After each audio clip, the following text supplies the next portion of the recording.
ఆకాశాన్నే తాగేసిందే తన కన్నుల్లో నీలం, చూపుల్లోనే ఏదో ఇంద్రజాలం.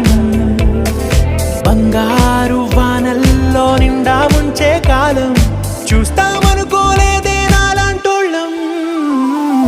భూగోళాన్నే తిప్పేసే ఆ బుంగమూతి వైనం, చూపిస్తుందే తనలో ఇంకో కోణం. చంగావి చంపల్లో చంగుమంటూ మౌనం, చూస్తూ చూస్తూ తీస్తూ ఉందే ప్రాణం.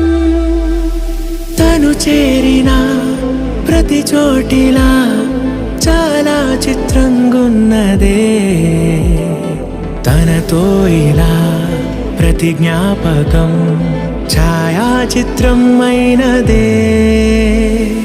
సరే సరే త్వరపడకో, తదుపరి కథ ఎటుకో.